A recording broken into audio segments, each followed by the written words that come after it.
Listen carefully, because this might be the most important story you ever hear. It's about why the deadliest assassins in the galaxy refuse one type of contract. It's about an empire that thought it ruled everything. And it's about why you should never, ever make an enemy of a human. The client leaned forward across the dark table in the shadowy cantina. What I need is simple. The target is a human. The old assassin nearly choked on his drink. No way. Nobody in this galaxy could be that stupid. I thought the Shadow Strike Guild could kill anyone. Keep that name quiet around here, the assassin hissed. We had to drop that name after a bad job with the Correx Empire years back. I don't care about any empire. I want you to kill a human. The assassin's eyes narrowed with anger. We don't take contracts to kill humans. Then I'll hire someone else. You can try. No other guild in the galaxy will take that job. Even if you found some crazy freelancer, they won't get it done. They'll either die trying, or sell you out to save their own skin. You can't really think humans are impossible to kill. I never said impossible. I know for a fact they can die. But we don't take jobs to kill them. Why the hell not? Because the only way to kill a human and live long enough to spend the money is to drop a neutron bomb on them from space. Then you grab the fastest ship you can find and run before the other humans figure out what you did. After that, I suggest finding a way to another galaxy and staying there forever. You're joking with me. Tell me, does your planet have schools?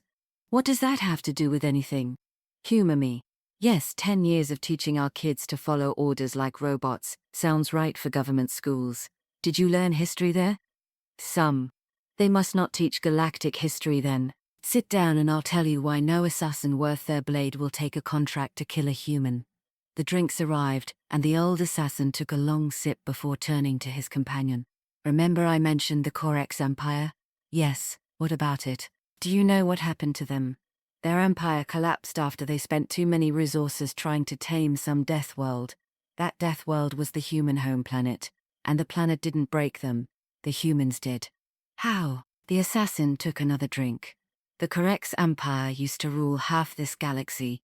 Hundreds of species held as slaves or crushed to dust. Serve or die, that was their way. The council that ruled the free part of the galaxy could do little to stop their war machine.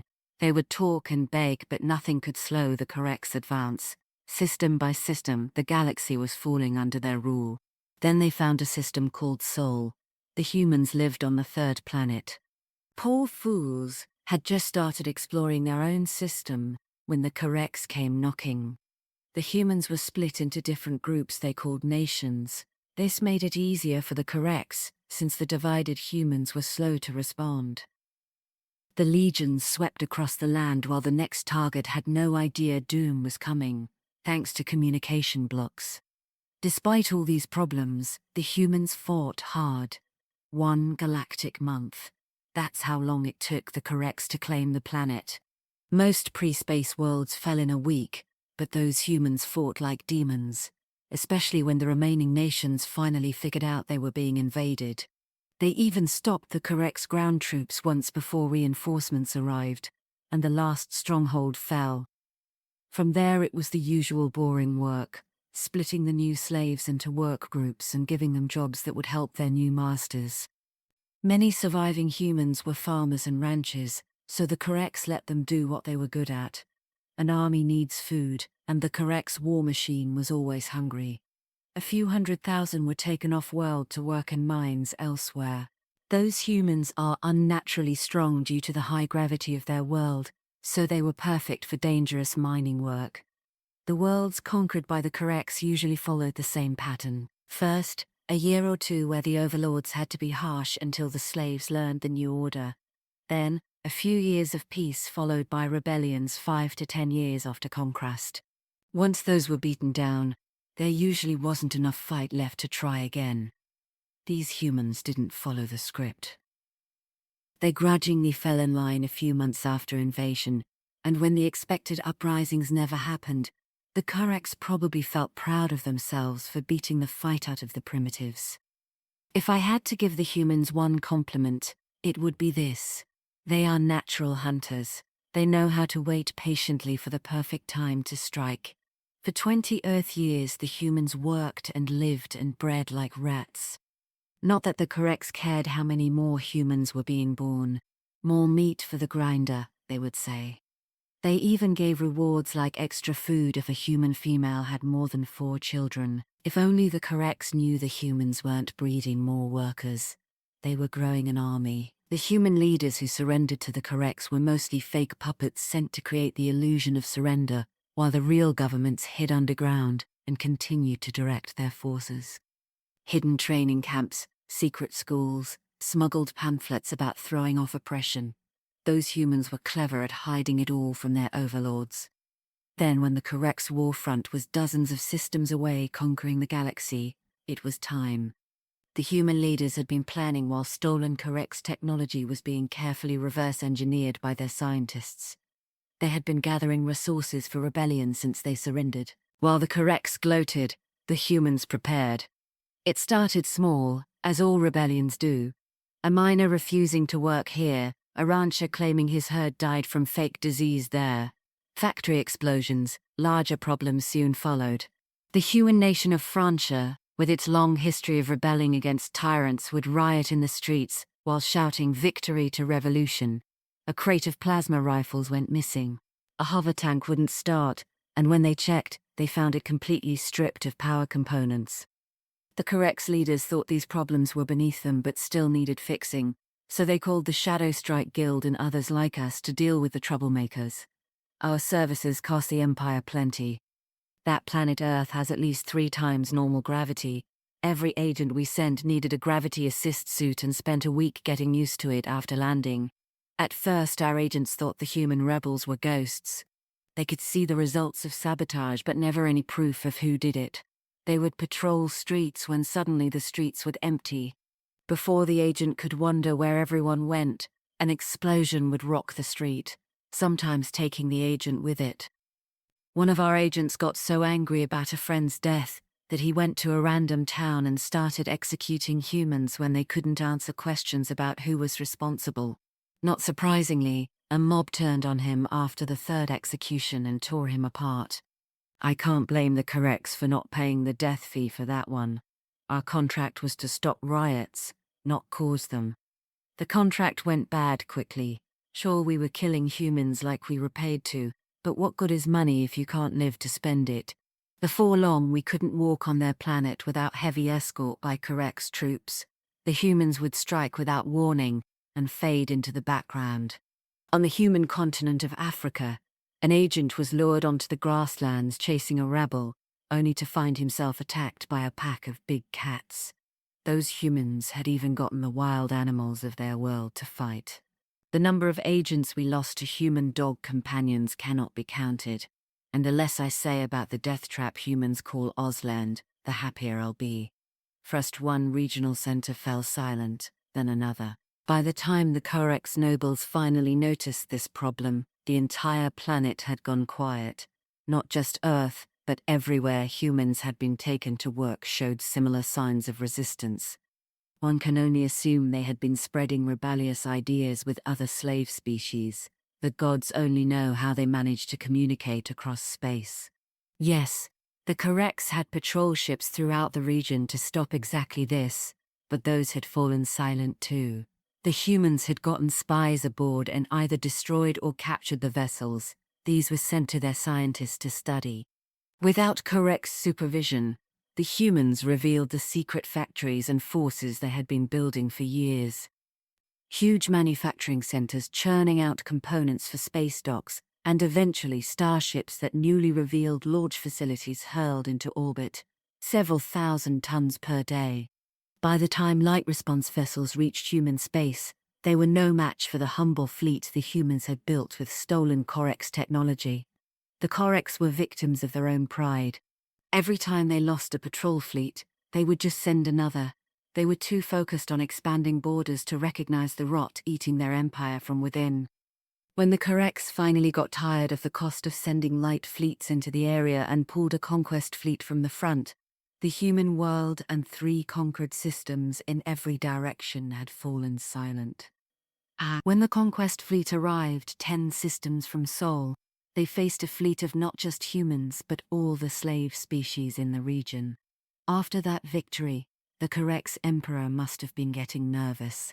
All his fleets were halfway across the galaxy, and the humans sat between him and his armies.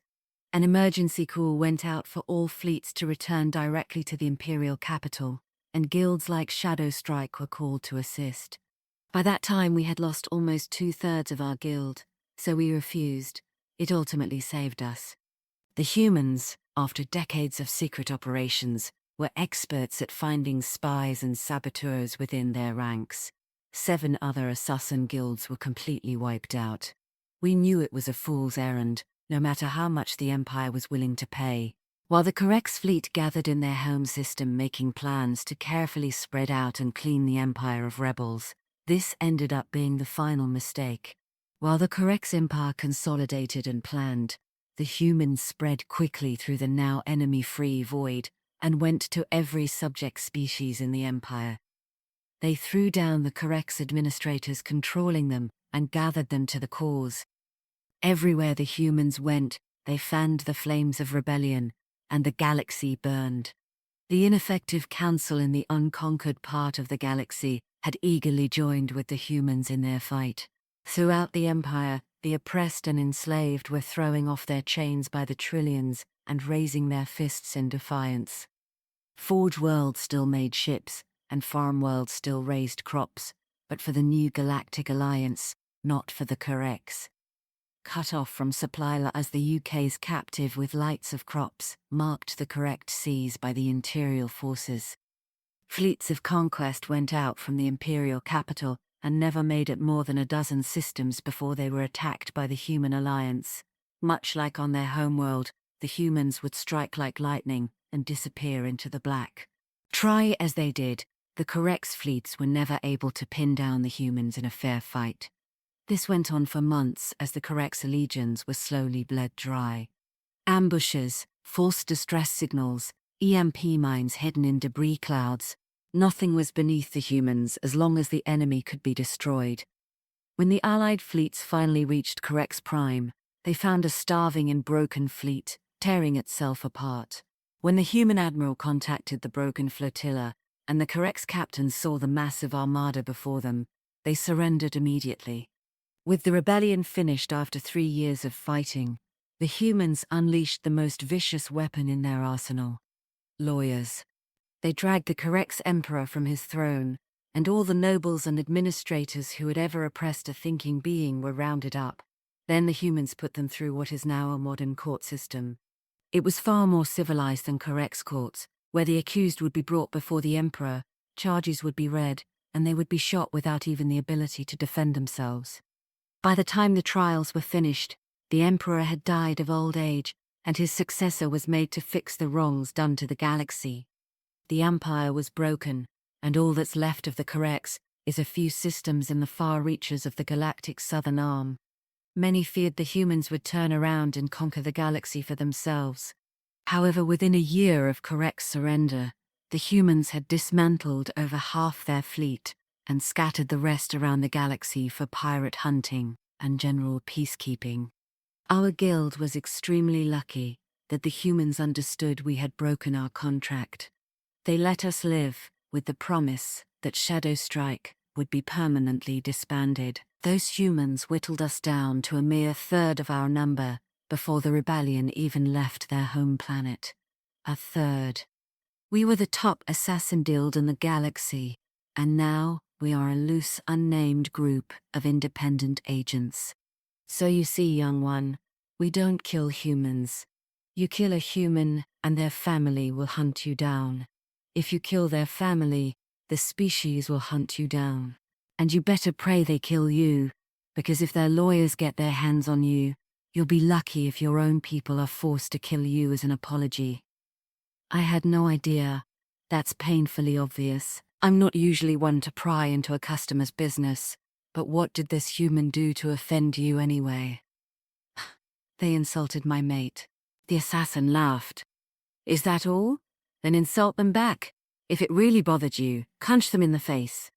I said we don't kill humans, but those crazy apes love to fight with words as well as their fists, and you'll have a better chance of survival that way. Chances are you wouldn't be able to physically hurt them, But if you took time to explain that you were offended, they may even apologize. They would do that. They are monsters on the battlefield and demons when wronged, but they are not uncivilized. If they were, they couldn't have rebuilt the council to what it is today. They hold the head chair position, and will likely do so for generations to come. They are a firm race but fair in their judgment. The assassin drained the last drops in his glass and looked sadly at the empty vessel. Now then, my cup is empty. Unless you wish to fill it again, I think we're done here.